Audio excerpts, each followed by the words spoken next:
ओम श्री शिवाय नमस्तुभ्यम। राधे राधे दोस्तों, जय श्री श्याम। दोस्तों, आज हम सुनेंगे विष्णु पुराण अध्याय 3 की कथा। इससे पहले हमने सुना था अध्याय 1 और अध्याय 2 की कथा। दोस्तों, आज विष्णु पुराण के तृतीय अध्याय में जहाँ ज्ञान और भी गहरा होता है और रहस्यमय और भी गहरा जाता है, इस अध्याय में मैत्रेय ऋषि पूछते हैं कि ब्रह्मांड कितना विशाल है और युगों की गणना कैसे होती है, मन्वंतर क्या होता है, ब्रह्मा जी के एक दिन और एक रात का क्या परिमाण है और प्रलय के समय सृष्टि में क्या परिवर्तन होते हैं। और अध्याय 3 में हम ये भी जानेंगे कि समय का ब्रह्मांडीय स्वरूप, युगों की लंबाई, देवताओं और मनुष्यों के वर्ष का अंतर क्या है और ब्रह्मा जी की आयु कितनी है और उस महान काल चक्र का रहस्य क्या है जिससे पूरी सृष्टि संचालित होती है। लेकिन दोस्तों, उससे पहले जो भक्त हमारे चैनल पर नए हैं उन्हें हम बता दें कि हमने विष्णु पुराण अध्याय 1 और 2 में क्या सुना था।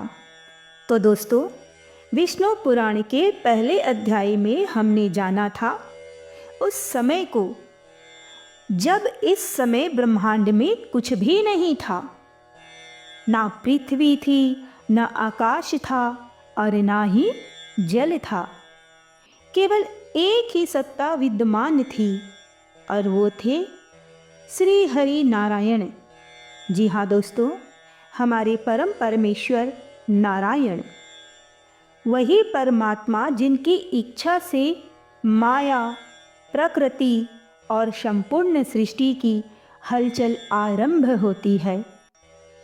अध्याय 1 में हमने यह दिव्य ज्ञान प्राप्त किया था कि भगवान विष्णु ही सृष्टि के मूल कारण हैं और मोक्ष का सबसे सरल मार्ग उनकी भक्ति और धर्म का पालन करने से ही आता है। इसके बाद दूसरे अध्याय में हमने और भी अद्भुत रहस्य सुने थे कि कैसे भगवान विष्णु की नाभि से एक कमल प्रकट हुआ और उस कमल पर ब्रह्मा जी उत्पन्न हुए थे और इन्हें ही सृष्टि की रचना का कार्य सौंपा गया था। दोस्तों, अध्याय 2 में हमें ये भी समझाया कि ब्रह्मा, विष्णु और महेश ये तीनों एक ही परम सत्य के रूप हैं जो क्रमशः सृष्टि पालन और संहार का कार्य संभालते हैं। संसार की हर घटना, युगों का परिवर्तन, जन्म और मृत्यु, सब कुछ भगवान की दिव्य योजना का ही हिस्सा है। तो दोस्तों, इन दोनों अध्यायों के बाद अब हम प्रवेश कर रहे हैं विष्णु पुराण के तृतीय अध्याय में। तो एक बार पूरी श्रद्धा और भक्ति के साथ प्रेम से बोलिए, जय श्री हरि विष्णु।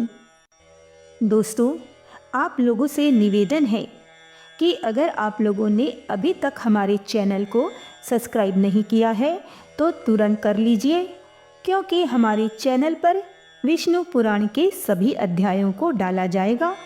अगर आप सुनने के इच्छुक हैं तो तुरंत सब्सक्राइब कर लीजिए और बेल आइकन को भी दबाना ना भूलें और कमेंट बॉक्स में जय श्री हरि जरूर लिखिएगा।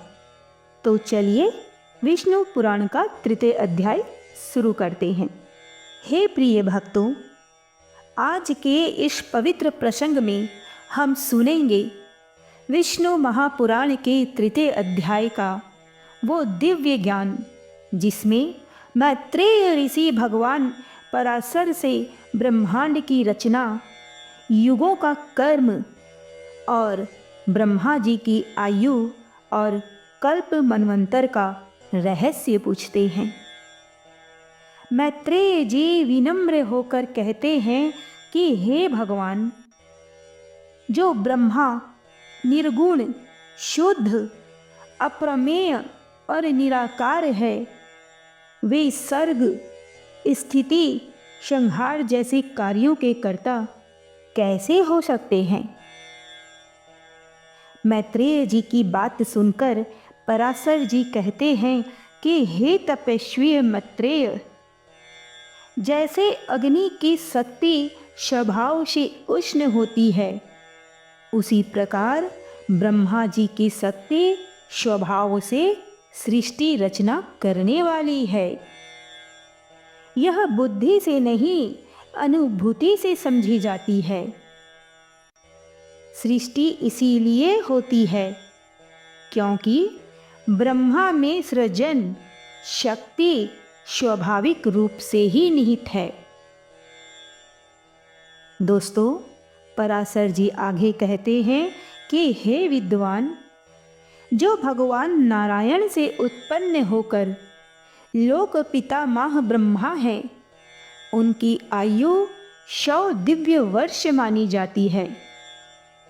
उन 100 वर्ष का आधा हिस्सा परार्ध कहलाता है। फिर वे समझाते हैं कि समय का परिमाण कैसे किया गया है।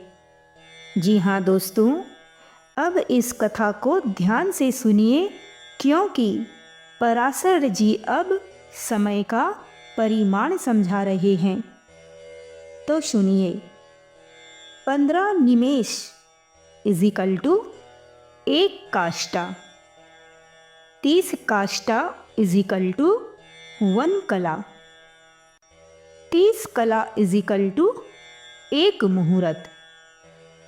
दोस्तों, मनुष्य का एक दिन रात इजिकल टू 30 मुहूर्त, 2 पक्ष इजिकल टू 1 मास, 6 महीने is equal to 1 Ayan, Uttarayan is equal to देवताओं का दिन, दक्षिणायन इजिकल टू देवताओं की रात्रि। दोस्तों, इस ज्ञान से ब्रह्मा जी का दिव्य समय चक्र समझने में आता है। देवताओं के गणना के अनुसार सतयुग 4000 दिव्य वर्ष का होता है और त्रेता युग 3000 दिव्य वर्ष का होता है और द्वापर 2000 दिव्य वर्ष का होता है और कलयुग, जिसमें हम अभी रह रहे हैं, वो 1000 दिव्य वर्ष का होता है। प्रत्येक युग के आगे पीछे उतने ही वर्ष की संज्ञा और संज्ञांश होते हैं और इन सब को मिलाकर बनता है एक चतुर्युग। दोस्तों, पराशर जी आगे कहते हैं कि हे मुनि, सतयुग, त्रेता युग, द्वापर युग और कलयुग, ये 4 मिलाकर चतुर्युग कहलाते हैं। ऐसे 1000 चतुर्युग मिलकर ब्रह्मा जी की एक दिन बनते हैं। जी हाँ दोस्तों, पराशर जी कहते हैं कि सतयुग, त्रेता युग, द्वापर युग और कलयुग, ये चारों मिलकर के चतुर्युग बनते हैं और 1000 चतुर्युग मिलकर के ब्रह्मा जी का एक दिन होता है। अगर आप लोगों में से यह बात कितनों को मालूम है, हमें कमेंट करके ज़रूर बताइएगा दोस्तों। अब आगे पराशर जी कहते हैं कि ब्रह्मा जी के एक दिन में 14 मनवंतर होते हैं, जिनमें देवता, इंद्र, मनु, सप्तर्षि आदि की रचना होती है। दोस्तों, पराशर जी कहते हैं कि एक मनवंतर इजिकल टू 71 चतुर्थ युग प्लस अतिरिक्त 5143 दिव्य वर्ष लगभग। और हमारे मानवीय गणना के अनुसार 30,67,20,000 वर्ष होता है। दोस्तों, पराशर जी कहते हैं कि जब ब्रह्मा जी का दिन समाप्त होता है तब भूरलोक, भुवरलोक और स्वर्लोक जल से भर जाते हैं और महरलोक के स्वदजन तप से तप्त होकर जनलोक को चले जाते हैं और तब कमल योनि ब्रह्मा जी के शेष नाग के शैया पर सौर प्रलय की रात्रि में शयन करते हैं और फिर अगले दिन पुनः सृष्टि का प्रारंभ करते हैं। दोस्तों, पराशर जी अंत में कहते हैं कि हे अनघ, ब्रह्मा जी का एक परार्ध बीत चुका है। पहले परार्ध के अंत में पाद्य महाकल्प हुआ था। अब जो काल चल रहा है वह दूसरे परार्ध का पहला कल्प वारह कल्प कहलाता है। तो दोस्तों, पराशर जी ने मैत्रेय जी को युगों की गणना के बारे में इस तरह से विस्तार से समझाया।